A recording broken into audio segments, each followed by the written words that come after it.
Maraknya penjualan anjing ilegal yang terjadi di Solo. Penjualan anjing tanpa izin secara terbuka menjadi perhatian serius, menimbulkan keprihatinan terhadap kesejahteraan hewan. Bagaimana pandangan akademisi terhadap aspek kesejahteraan hewan dan dampak terhadap masyarakat? Berikut informasi selengkapnya untuk Anda. Tindakan ini dilakukan untuk mematuhi aturan terkait penyelundupan dan penjualan hewan ilegal, serta untuk melindungi kesehatan masyarakat dan hewan.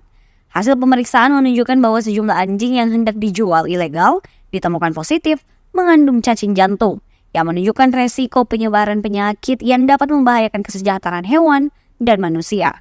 Jadi menurut saya perdagangan anjing yang akhir-akhir ini yang marak di media massa itu kan sebenarnya bukan terjadi baru sekarang. Jadi sebenarnya itu sudah terjadi beberapa tahun belakangnya ini.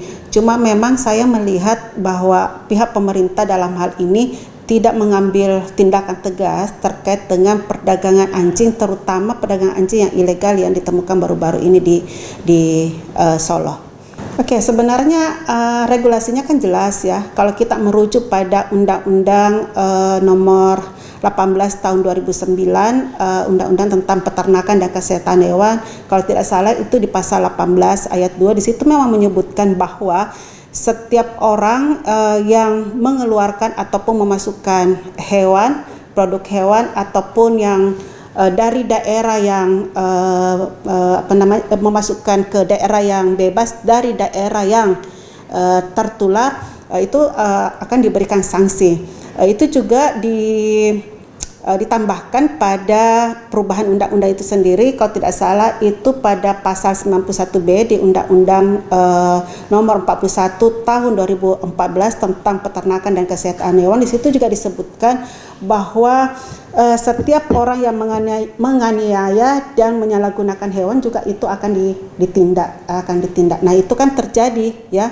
Kalau kita melihat kejadian yang baru-baru di Solo, kelihatan betul bahwa mereka memperdagangkan anjing itu betul-betul tidak mempertimbangkan apa yang disebut dengan animal welfare, di mana anjing di situ mulut, kemudian telinga maupun ekornya itu kan diikat dengan tali rafia, kemudian ditumpuk begitu saja. Saya kira itu sudah nyata di mata kita ya, bahwa itu adalah pelanggaran berat yang dilakukan oleh oknum-oknum tertentu, dan menurut saya itu harus diambil tindakan yang tegas dari pihak aparat.